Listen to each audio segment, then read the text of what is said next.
Grady and Big Joe on FM 107.5 and 1070 The Fan.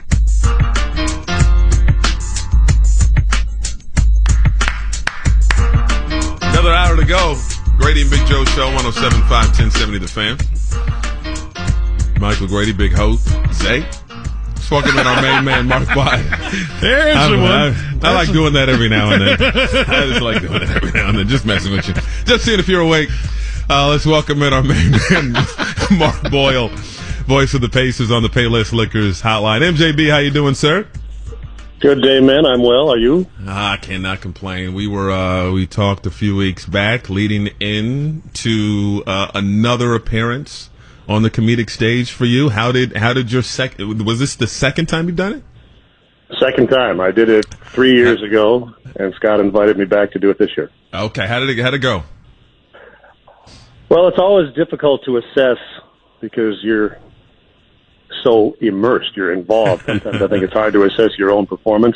Uh-huh. I thought it went okay. I'm not under the illusion I could be a professional comedian, but given the standards of the evening, I felt I acquitted myself reasonably well. Heavy drinkers make it easy, doesn't it? All the time. So was it a lot of stories from the road, Pacers stories, behind the scenes stuff? How'd you approach it? A little mix of all of that. Some of the stories that I thought were amusing from over the course of my career. A couple of anecdotes about my childhood. I did this the first time, and it really got a good response, and I did it again to close the act last Saturday. I got a good response. I recreated the final 5 seconds of the 95 Eastern Conference semifinals between the Knicks and Pacers. Had I been able to do it without the FCC ever existing. It was well received. No cameras or phones are allowed in there, right? So we'll never see that live, on tape. This is one of those times. No video or audio recordings, as far as I know. This is one of those times I wish we were on satellite radio. It's just one of those times. That is awesome. That is awesome. Did you watch all the acts from that night? Who stood out to you? Let me see. The TV people, I can't remember their names. I don't watch TV. I don't have cable. And so they were not there. The lady who is the host of, is it Home Bones? Good Bones. Home Goods? Good Bones. Yeah, Karen. She was on there. The blonde woman from, I think, Channel 6, sports reporter. I see her practice once in a while. I forgot her name. Is it Trisha? Yeah, Trisha Whitaker. Yeah. And then another guy from Channel 6 who I'd never heard of, looked like he was a steroid abuser. That's my guy, Mark Mullen. That's all you needed. What we're talking about. That's all you needed, Grady. Oh, I hope that's my guy. Steroid abuser. Or it's one of those situations where either he's getting bigger or the shirts are getting smaller. Michael, I'm very bad on names and faces, so I often use physical characteristics to describe people. And I know that I've described them well if right away the person I'm talking to gets. I was not even, steroid abuser was not even out of my mouth. And he said, Mark Boyle. It wasn't Kevin Gregory. He looks like the Hulk a little bit. Yeah. He made the Hulk look like Don Knotts.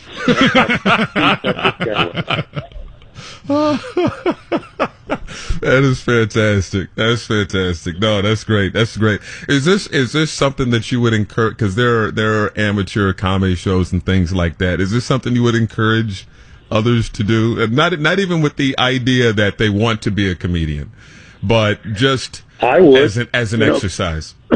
Because generally speaking, I encourage anyone to try something outside your comfort zone. I think it's always a productive experience. So on that level alone, I would. The only codicil I would use there is this. In these celebrity stand-up situations, the people are there because they know who you are. They're predisposed to like you.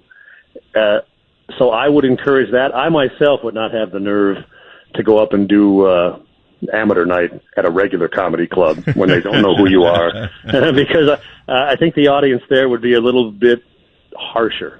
But still, either way, it's something to try. Why don't you guys get up and do it? Scott does it every year. Yeah, I love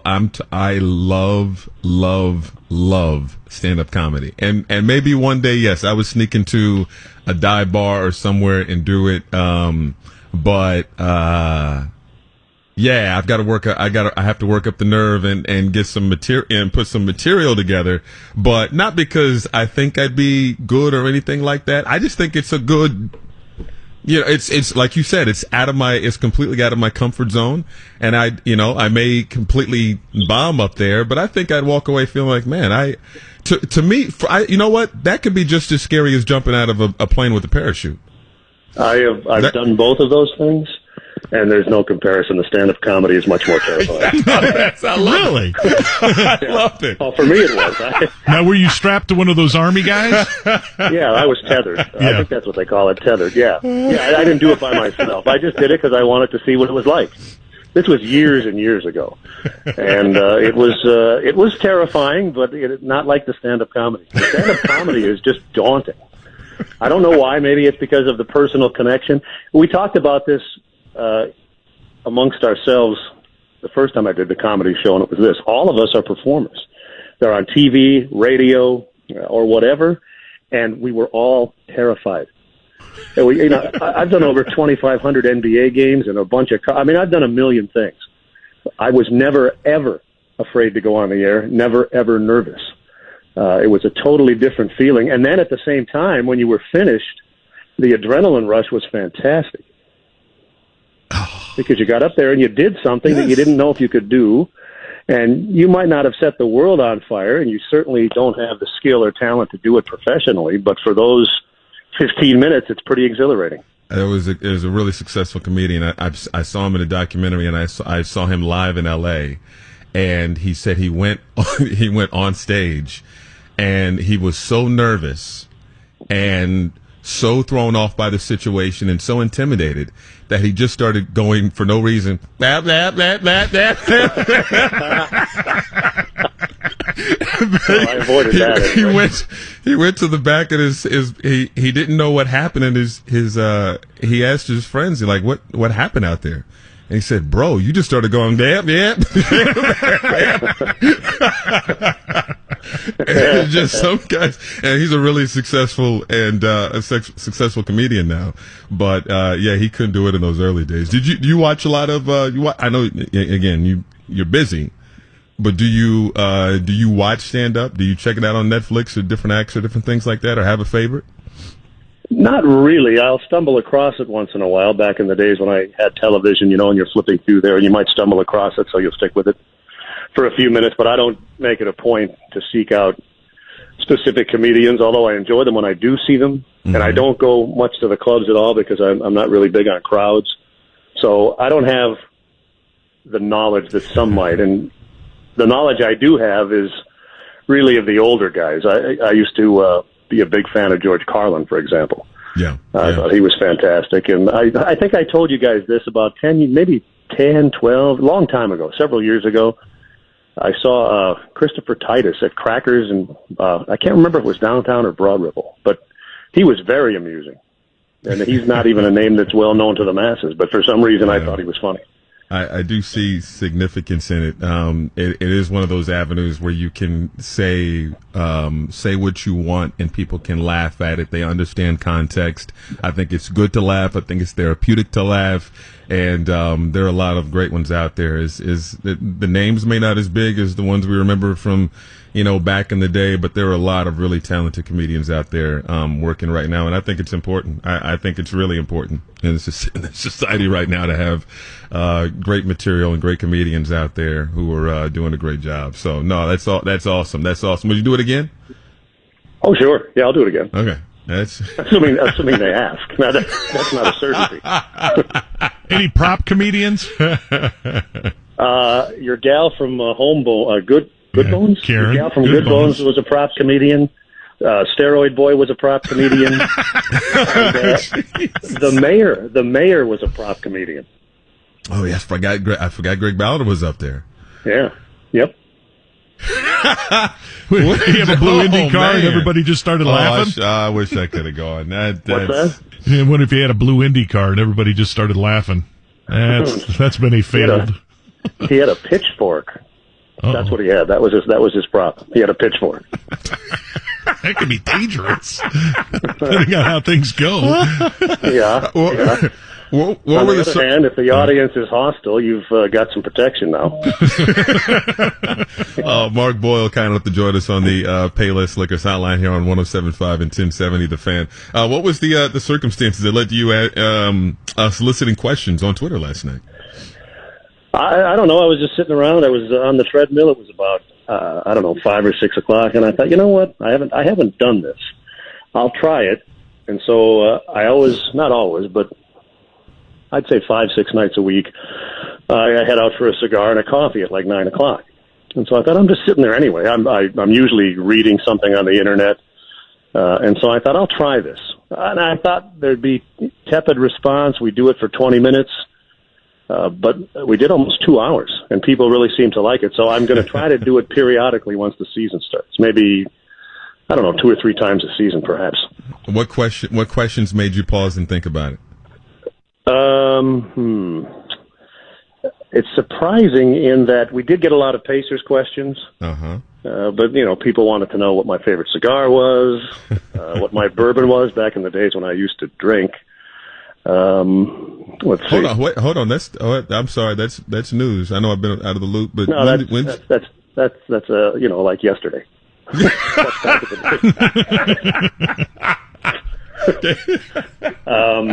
What the best venues were to do a game from, which players were my personal favorites. Everyone wanted some slick stories. The slick stories we couldn't do because you can't tell a slick story in 280 characters. It's just not possible. Part 1 of but 10. It was a wide-ranging conversation, and I enjoyed it. Who are your favorite Pacers? Who'd you say? Well, the answers would be twofold: personally versus professionally. Uh-huh. There are certain guys that were not necessarily great players, but I enjoyed personally. In fact, one of the questions which I thought was interesting, and I know unless you were on there, then you saw what I said, but somebody asked me who was my all-time favorite Pacer amongst guys that almost never got off the bench. Any ideas what I would have said? I don't even know if you remember this guy. Ooh. He was from the late 90s.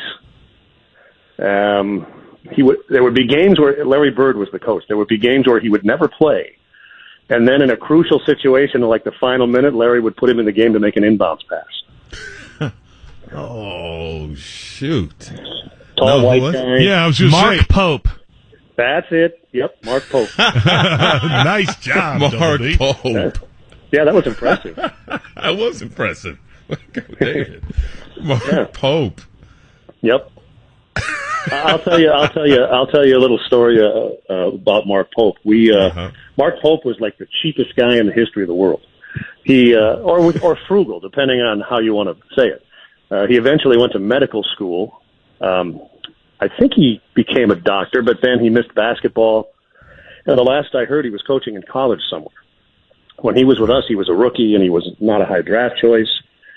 So nobody knew if he was going to make it, least of all him, and he saved every single penny to the point where he was driving this old clunker, and I don't know anything about cars and engines, but the windshield wipers went out. So he took it to the place, and they said it was going to cost X number of dollars to fix or replace. So he decided that was too much, and he drove to like a CVS or a Walgreens, and he bought some big, thick boot shoelaces, tied them around the wipers, and strung the other end of it through the window. So whenever it rained or snowed, he would just pull on it and manually operate the wipers with the shoelaces. Yeah, Mark wow. One of the greatest guys ever. A bright guy who was just a really nice people person. I don't know, it was before your time, Michael, and Joe. You were still in the trenches then. So neither one of you guys ever met him, did you? No, never met him. Never met him. I definitely remember him, but never had the opportunity to meet him. Because, I mean, I covered the team for a long time. I mean, I've been here 25 years. So, but weren't you still playing in the late 90s? No? Mid. I was done in 96. I retired, but I came right to work for Emmis right after that. Oh, well, then you might have come across him because I forgot his rookie year. It was either 97, 98 or 98, 99. It was in the late 90s. Oh, I covered 35 home games a year, back in the day. Well, you must have seen him, although there was been rare, if any, opportunity for you to, need to interview him. He almost never played. Right. Since we started off with comedy, who was the fun? And I may know the answer to this, but who was the funniest player that you were around that you think could do stand up? Jalen Rose. I think Jalen Rose could do stand up. Yeah. Well, my favorite Jalen Rose story is this: when he was here, Larry Brown was the coach, and he and Larry didn't see eye to eye. Either one of those guys would tell you that now. And so Larry wouldn't play Jalen. And then there'd be a practice the next day, and there'd be a scrimmage, and Jalen liked to broadcast the scrimmage while he played. So he'd be making great plays and good passes and scoring and being one of the better players on the floor, and he'd run up and down the floor saying things like, "He can't get into the game, but he can sure dominate this practice."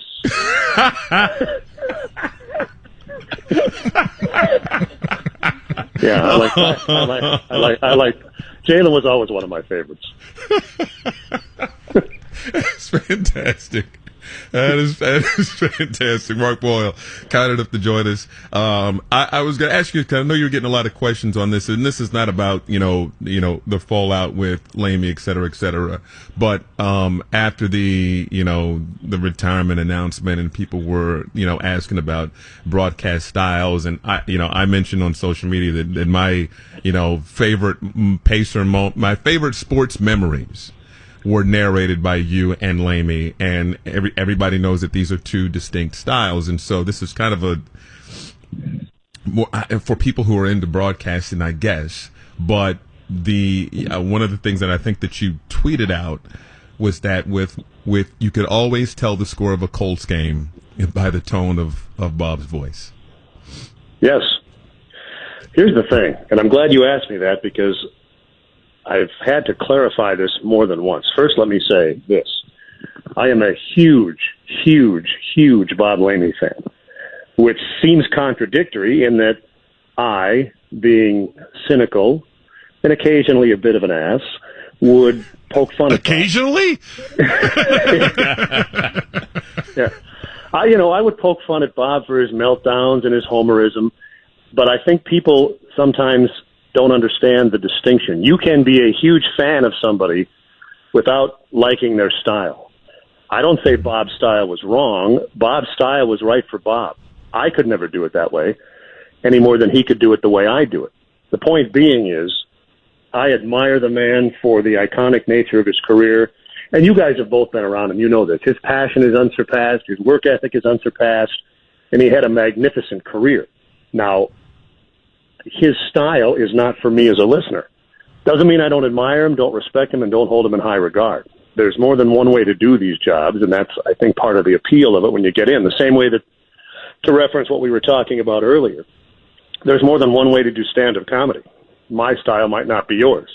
Doesn't mean you're not good or I'm not good, but it does mean that there's more than one way to do it. And Bob's way was very, very successful. He's had a career that any of us would envy. So I'm a huge fan of his, even though, as a listener, I never really cared for the style. Yeah. Does that make sense?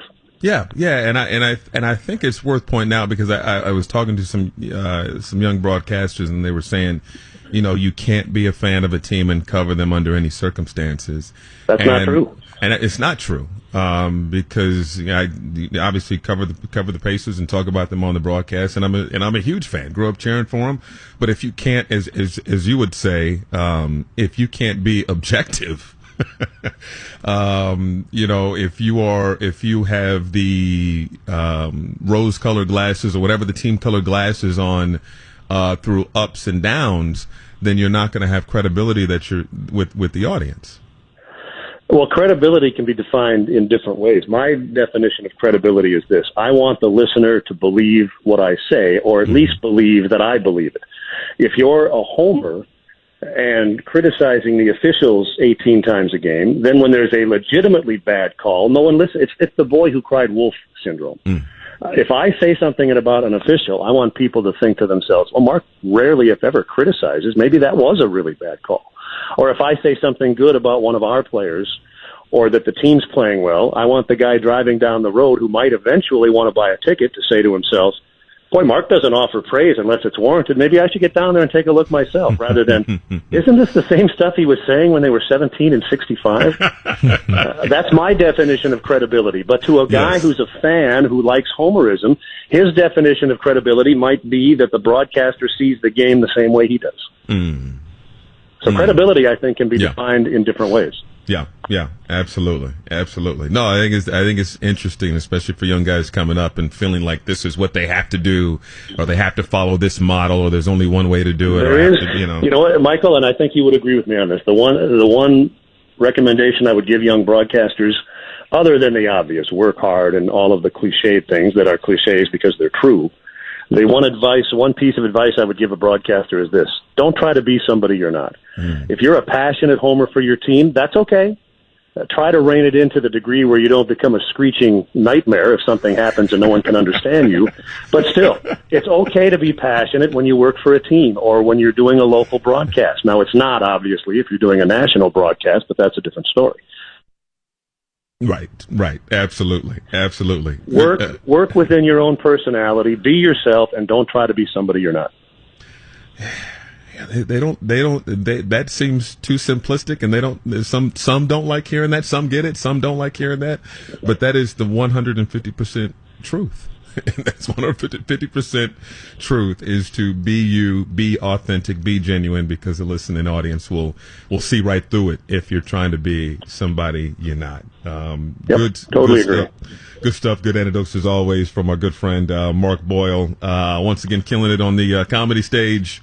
I got to go out there next time because I have to pull you to the side because I have to hear the uncensored 95 Eastern Conference Finals announcement. I've got to hear that. I'll tell you what. I think the tickets were $25 or $35, and the charity was the Special Olympics. If you donate $35 to the Special Olympics today, I'll do it for you later this afternoon. Done. Done. Absolutely. Thanks so much, MJB. I appreciate it. All right, Michael. See you, Joe. Talk to you soon. That's Mark Boyle there on the Payless Liquors hotline. Quick timeout. We will hear from more Colts players that Big Joe was able to grab in the unbelievable locker room. It's gorgeous, man. Out there in Westfield. That and much, much more coming up on the Grady and Big Joe Show.